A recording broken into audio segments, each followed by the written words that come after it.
From the police, and they have a traffic accident where a bicycle or a motorcyclist was hit.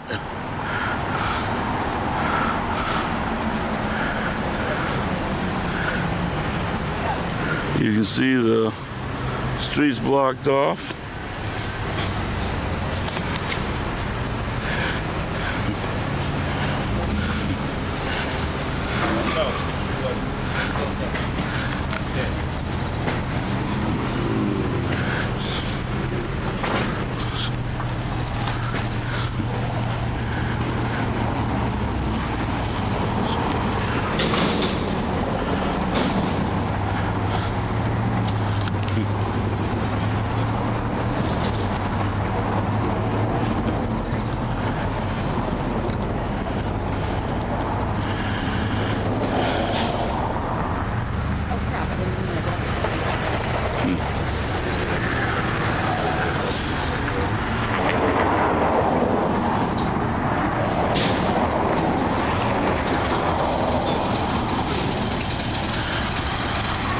Hey, Sergeant, the motorcycle's gonna be okay? Yeah, I think the motorcyclist? Yeah. He'll be fine.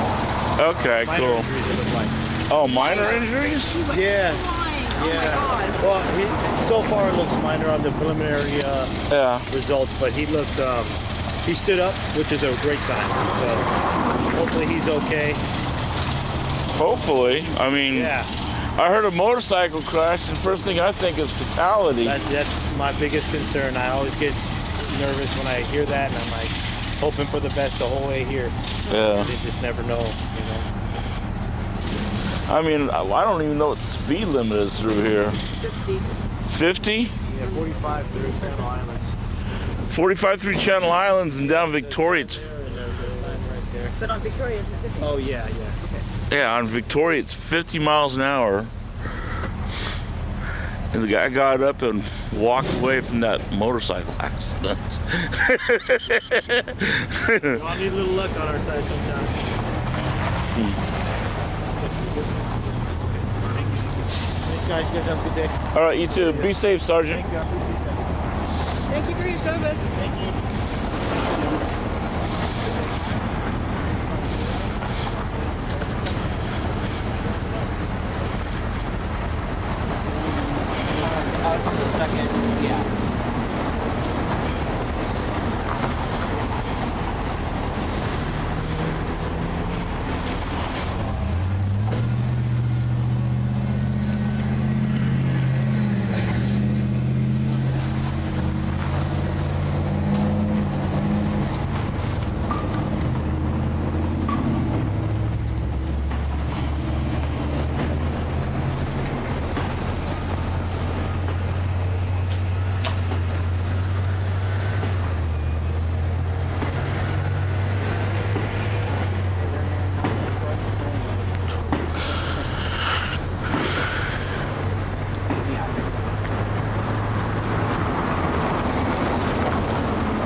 They had a green light. Yeah, to go straight.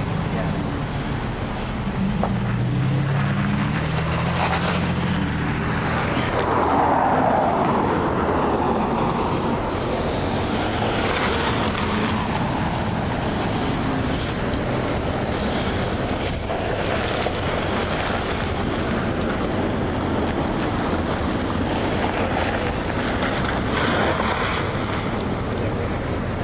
The motorcycle had a green, so he was turning, and then that's when they collided.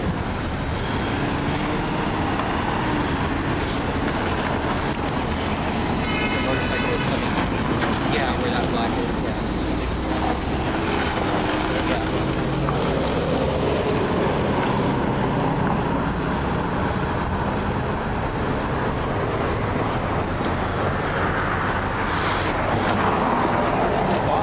Stopped over here.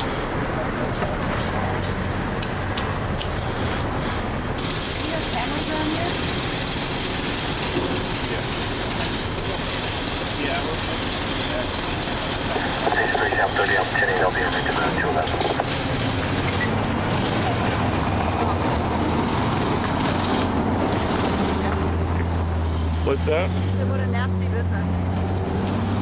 What, being a cop? Yeah.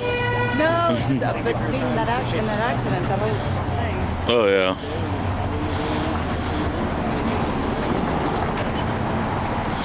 Isn't this Port Hueneme? Yeah, technically, this part is Oxnard, and from there on is Port Hueneme.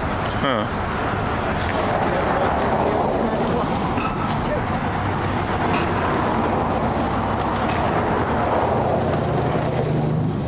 Sorry, I had it on my phone. I have to find it again.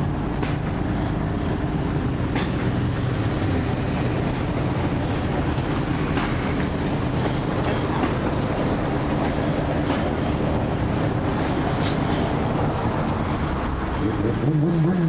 Very good person because I work right down the street here. Just take a super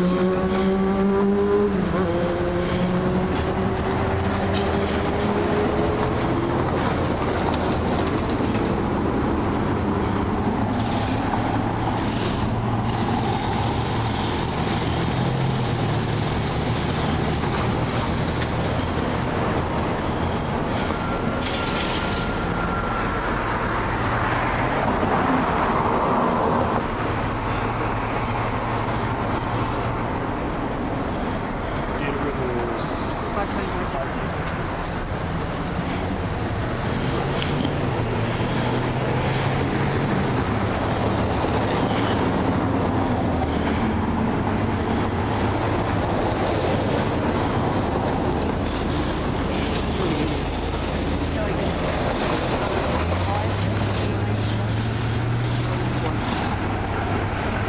You were on the inside turning.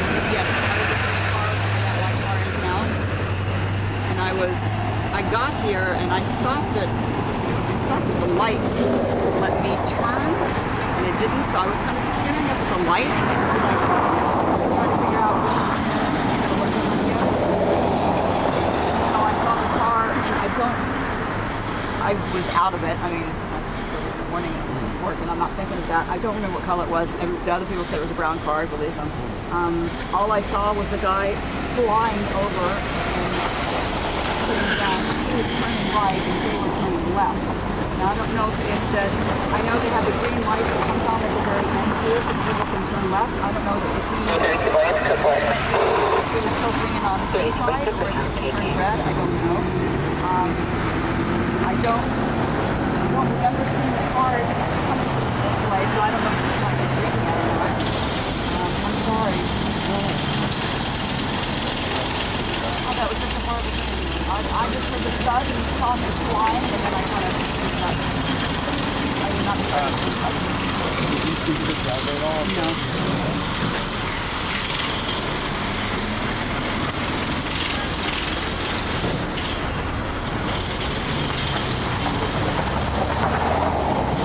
He went that way, but afterwards I didn't look back to see where he was. I was trying to call him.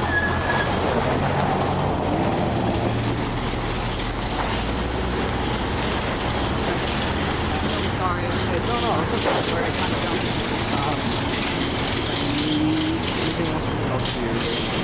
And I work at Body Field, so. Thank you very much. Bye, have a great day. Oh, you too. So is it classified a hit and run?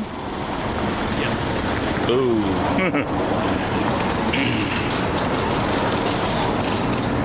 You heard something on scanner about he turned into Rite Aid or something? Yeah, the witnesses saw him go northbound and then on Rite Aid, but Oh, okay.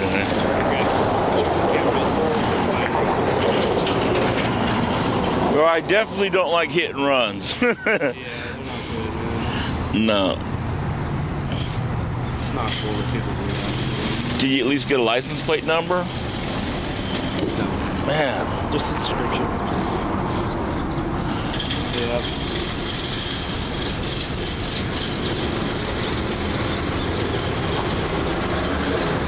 Well, all he's looking at now is what? Felony hit and run? Yeah, it's his injury. Yeah. But if it was a fatal, it would have been a lot more serious charges. Yeah, which, like my sergeant said, motorcycle, you're Yeah. Yeah, I've videotaped a lot of fatal motorcycle accidents. Yeah, they make you not want to ride a motorcycle on the street. But the worst accident that I seen, I don't think I'll ever forget. I showed up to a 2-vehicle versus pedestrian accident. First vehicle hit a pedestrian, he went up in the air and landed, and the second vehicle didn't realize a pedestrian was hit and went right over him. And this was in Gresham, Oregon. And the police showed up and ambulance, and they said, yeah, it's a fatal, and they did their investigation, and then a few hours later they called the coroner out to come out and pick up the body. Yeah, and the thing is, how do you tell a family, hey, check this out? Yeah, it's part of the job that's not. And I've videotaped a lot of stuff. People jumping off the St. John's Bridge. Really? Yeah. I mean, that thing's probably 500 feet high, and you land on a street. Where's that? Portland, Oregon. Are you from Portland? Yeah. Okay. Are you down here in Tempe? No, I came down because I had some paperwork I had to pick up in Santa Barbara. Okay. But I also have a friend of mine that lives in Oxnard, so I came over to visit her. I'm going back Sunday. So. How do you like it up there? I like it. Yeah. The cops have issues with everything, but What do you mean? they have a real low rate as far as a lot of their officers are just retiring and quitting. I've heard that. Yeah, the morale's not too great up there. Yeah. The climate, local climate is just. So Yeah. You find that to be true? Oh yeah. They had like 44 quit and retire, and they're looking at 50 retiring. The city council came out with a great package. You can keep your retirement, come back, work for full pay, and people aren't taking that up. People are like, no. But it's hard because, during protests, people go up and spit in your face, and there's nothing you can do. It's a different place. I don't know if I would want to do the job up there. Yeah, they blocked off the freeway so that protesters can take I-5, and then in return, they got ACAB, all cops are bastards, and got called clans and stuff like that. Yeah. So yeah, I mean it's really bad. I mean, the mayor will sit there and say, "Oh, don't do this and don't do that. Don't go after Antifa." I mean, wait a second. They're busting car windows and pulling people out of cars. Well, don't mess with Antifa. When Homeland, it's like their hands are tied. Yeah. When ICE called them up and said, "Hey, we got people that are locked inside our building," they put chains and stuff like that on the doors, so you couldn't open from the inside. Yeah, the protesters did. And they called the Portland police, and the Portland police said, sorry, there's nothing we can do about that. They wound up contacting Homeland Security, and FBI and all that dressed up in riot gear and went over there and pushed protesters back, cut the chains and let the people out. Washington County and Clackamas County has sat there and said, we're not going to support Portland. We're not going to help Portland on their calls. Really? Yeah, they cut their mutual aid from Portland. And Vancouver, Washington's looking at the same thing. How do they resolve it? Like, what are they going to do? I don't know.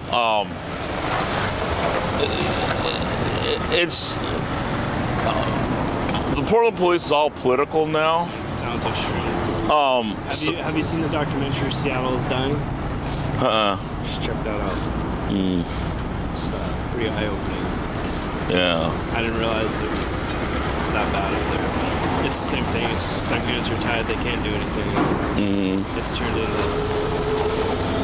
like a very overpopulated homeless population. It sounds like the same thing. Guys are retiring. Guys are quitting. I mean, you're a police officer.